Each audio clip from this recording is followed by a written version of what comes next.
Interest in vegan food has been booming across the rich world. A major study has put the diet to the test, analysing an imagined scenario in which the world goes vegan by 2050. If everybody went vegan by 2050, we estimated that the food-related greenhouse gas emissions could be reduced by 3/4. Hai kalian, generasi yang haus literasi. Di sini gue mau bahas sebuah thought eksperimen yang menurut gue penting karena berhubungan sama isu global warming, yaitu efek jadi vegetarian. Ya pasti alasan orang-orang untuk memutuskan jadi vegan itu macem-macem ya. Ada yang karena concern sama gerakan-gerakan aktivis kayak animal rights atau animal cruelty, atau ada yang emang concern sama global warming, atau memang pengen sekedar lebih sehat aja. Cuma yang gue pengen sampaikan di sini pastinya agak berbeda sama pendapat-pendapat populer di luar sana, supaya gue bisa ngajak kalian untuk berpikir kritis tentang hal ini. Karena berdasarkan informasi dari media-media di sana, yang namanya daging, terutama daging sapi, itu jadi hewan yang paling gede dalam memproduksi emisi karbon, lewat gas metana, yang katanya bahkan 25-28 kali lebih parah daripada CO2. Gokil banget ya. Dan perspektif ini tuh udah jadi kayak memusuhi gerakan-gerakan para grup karnivor yang emang membutuhkan daging-daging sapi sebagai sumber proteinnya. Nah tapi di balik semua alasan yang mojokin industri daging ini, gue mau ngasih perspektif lain yang berbeda tentang gerakan vegetarian ini. Jadi vegetarian itu sebenarnya manfaatnya bagus buat kita, atau malah sebenarnya berdampak negatif buat kita? Apa sebenarnya ini cuma narasi aja yang dipakai sama para elit global supaya memajukan agenda go green mereka? Let's take a closer look.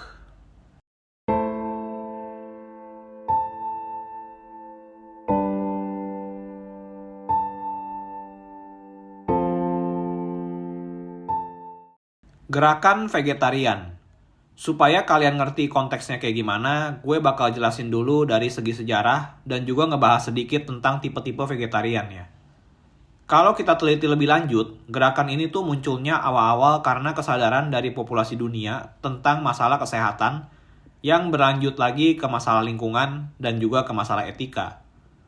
Tentunya gerakan ini tuh udah mulai ada dari zaman-zaman awal juga ya, terutama di negara-negara kayak India sama Yunani. Walau hal ini nggak ke-expose sampai jadi mainstream kayak sekarang ini. Dulu bahkan katanya seorang filsuf Yunani yang namanya Pythagoras itu juga mendukung gerakan vegetarian ini dan bahkan nyuruh murid-muridnya juga jadi ikutan vegetarian sebelum masuk ke kelas dia.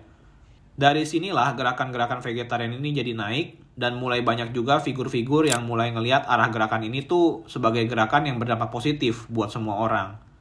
Sampai mulai di awal-awal tahun 2000 sampai 2010-an, jadi vegetarian itu menjadi hal yang udah mainstream, dan ini ditunjukin dengan effort dari semua negara di dunia yang kayak udah memulai mempromosikan nih soal hal ini. Kayak contohnya di negara-negara Eropa, itu mereka nempelin logo vegan friendly lewat label-label makanan mereka di supermarket. Terus juga lewat restoran yang ngebuat menunya itu ada menu khusus vegan, yang ngebuat juga makanannya jadi makanan buatan yang bahannya tuh bukan benar-benar dari daging, tapi dari jenis plant-based atau dari tanaman.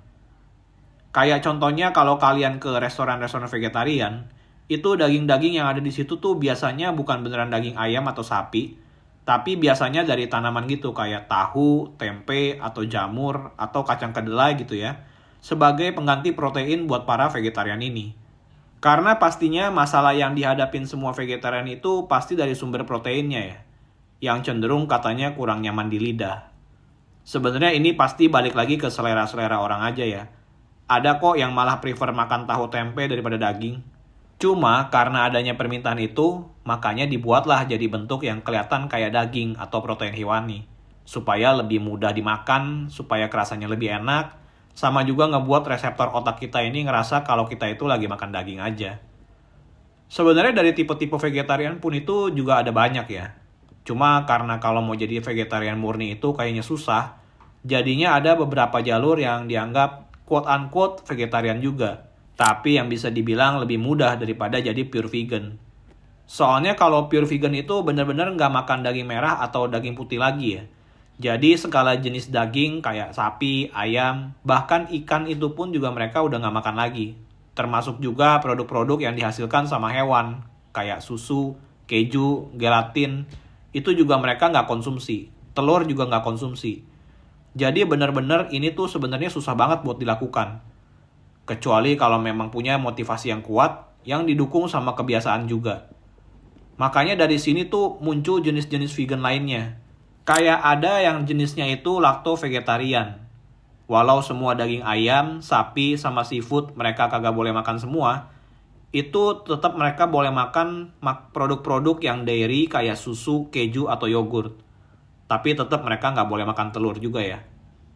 Nah, kebalikan itu ada ovo-vegetarian namanya, yang cuma bolehnya makan telur, tapi nggak boleh makan dairy products kayak susu, keju, atau yogurt, atau daging-daging lainnya. Ada lagi yang paling biasanya umum itu yang dilakukan masyarakat besar, itu namanya lacto-ovo-vegetarian, yang masih boleh makan semua dairy products dan juga telur, walaupun nggak makan daging lagi ya. Nah, dari semua ini, ada juga yang lebih fleksibel lagi tipe vegetariannya. Kayak contohnya pescatarian, yang bolehnya itu makan seafood kayak cumi, udang, kerang, tapi tetap mereka nggak boleh makan ayam, sapi, sama ikan atau kepiting ya, daging putih.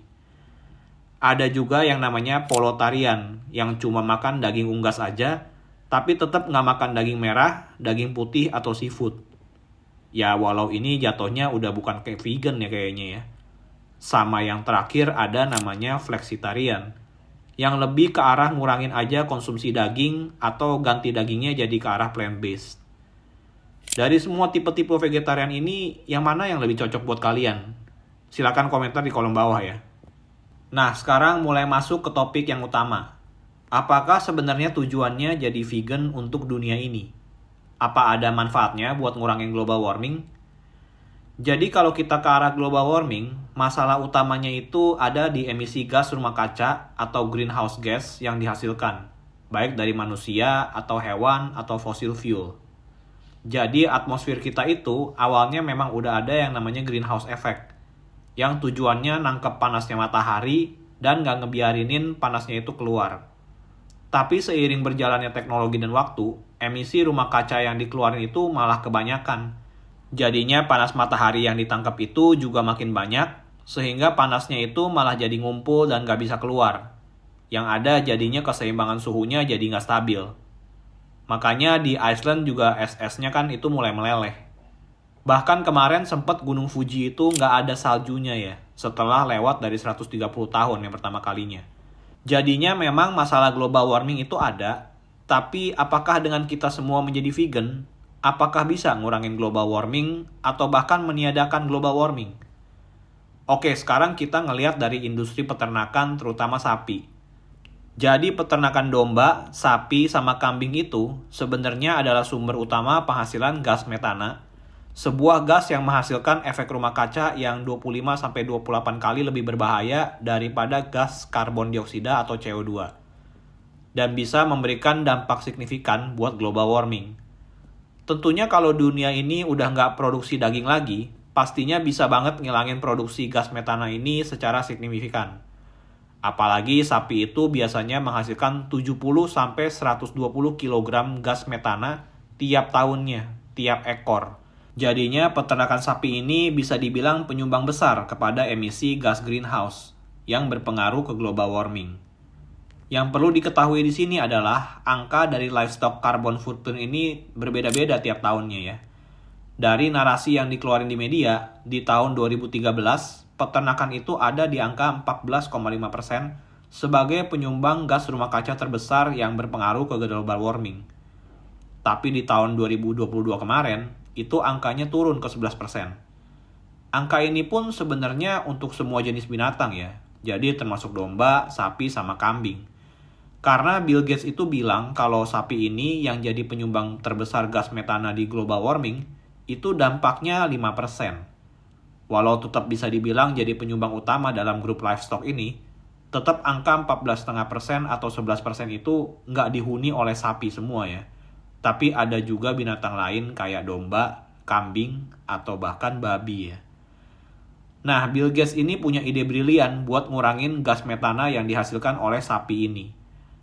Animals that can eat grass have very unusual stomachs that have these bacteria that are methanogenic in there. And so they leak natural gas, both out the front and the back. And so people have said, well, let's change the hay or throw some things in there. And nobody knows how to get rid of No one knows how to get cows to stop farting. exactly, or burping. Karena sapi itu sering mengeluarkan gas baik lewat sendawa dari mulut atau lewat kentut ya. Itu jadinya dia bakal melakukan vaksin ke sapi-sapi ini. Supaya bakteri di perut sapi itu yang menghasilkan gas metana itu hilang. Jujur kalau dari gue pribadi ngedengar hal ini, malah jatuhnya ini kayak animal cruelty gak sih? Yang seharusnya kita lindungi malah disiksa supaya manusia bisa hidup lebih nyaman. Sedangkan sebenarnya kalau secara logika, vaksin yang dilakukan ke sapi itu artinya ngebuang bakteri dari perut sapi. Yang sebenarnya mungkin itu bakteri baik yang sapi itu butuhin dalam mengolah makanan. Tapi kalau bakteri itu nggak ada, ya artinya bisa aja bakteri yang dari rumput-rumput itu yang dimakan sapi ini jadinya jauh lebih berbahaya buat kesehatan si sapi. Dan akhirnya malah jadi bahaya juga buat kita yang konsumsi makan daging sapi tersebut. Dan kalau menurut Elon Musk juga, ini sebenarnya itu nggak bawa pengaruh apa-apa buat global warming. Kenapa? Karena sekarang peternakan-peternakan itu udah mulai pakai metode yang namanya regenerative farming, yang benar-benar memperhatikan kesehatan dari kondisi tanah peternakan itu sendiri, supaya aliran air dan juga tanahnya itu dalam tanahnya itu bagus, bakteri yang dihasilkannya juga bagus, ekosistem biodiversity-nya juga bervariasi, yang ngebuat tanahnya itu jadi sehat secara organik. Dan yang ngebuat rumput-rumput yang dimakan sapi ini juga lebih bagus dibandingkan sama disemprotin pestisida. Belum lagi pupuk-pupuk yang dipakai pun juga dari kotoran-kotoran sapi itu sendiri ya, yang sifatnya tuh nggak pakai chemical. Jadinya regenerative farming ini bisa dibilang karbon netral atau nggak menghasilkan carbon footprint. Justru yang bahaya itu malahan peternakan pabrik yang pakai mesin buat kasih makan ternaknya dengan tanah yang gak terawat, banyak limbah, dan juga industri asap-asapan yang lainnya lagi. Nah, sekarang balik lagi ke thought eksperimen awal. Kalau semua orang jadi vegetarian, apa bisa ngurangin global warming? Oke, kita ngeliat dari sisi ini ya. Kalau kita ngilangin semua ayam, sapi, kambing, domba, dan lainnya, kayak ayam itu ada 20 miliar, sapi ada 1,5 miliar, belum lagi ada domba sama kambing, ini bisa ngebuat dunia jadi lebih hijau. Secara perkiraannya ada 33 km persegi dari tanah di bumi itu yang dipakai jadi peternakan. Belum lagi ada tanah juga yang dipakai buat produksi makanan buat hewan-hewan ini. Dan kalau kita ngebuang semua binatang-binatang ini, jadinya tuh tanah kosong yang bisa dipakai itu bisa sampai seluas benua Afrika ya. Apalagi penggunaan air untuk peternakan ini juga lebih besar dibandingkan sayuran sama buah-buahan. Dan itu semua kayaknya hal-hal positif semua ya. Masa iya emang nggak ada negatifnya? Tentunya ada juga. Karena cara kerja dunia itu kalau misalnya semua jadi vegetarian bakal di-reset ulang. Karena ini semua pasti pengaruhnya ke semua sektor. Sekarang hewan-hewan ini kan sebenarnya nggak dipakai cuma jadi daging doang. Tapi dari lemak mereka juga dipakai, kulit mereka juga ada yang dipakai, yang artinya barang-barang branded kayak tas kulit itu bakal nggak ada lagi. Terus pastinya karena kebutuhan makanan kita jadi beda, bakal lebih banyak tanah yang dipakai buat pertanian, yang gue rasa bisa aja jatuhnya makan lebih banyak ruang daripada peternakan. Karena kan sayuran dan buah-buahan itu pasti nyediain kalori yang lebih kecil dari daging. Kalau kalian argue buah-buahan kalorinya juga banyak, yaitu karena kandungan gula yang ada di dalam buah itu. Yang ada kalau kebanyakan malah potensi diabetes makin tinggi.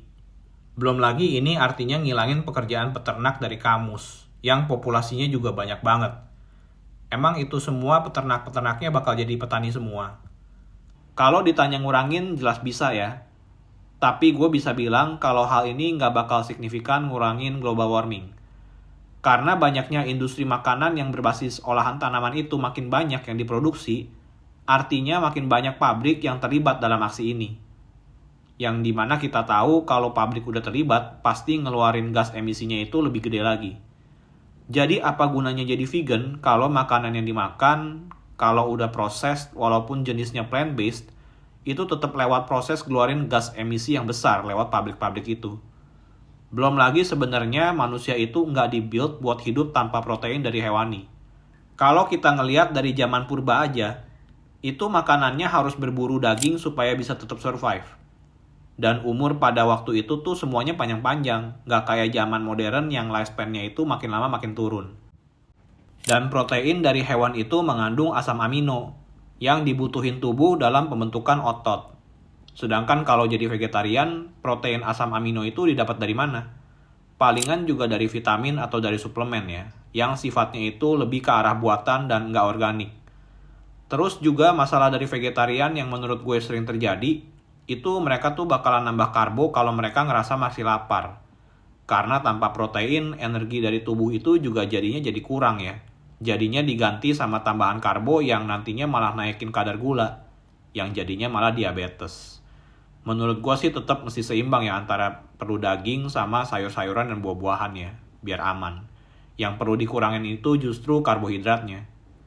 Jadinya pertanyaan gue mungkin lebih ke arah apakah vegetarian itu penting banget?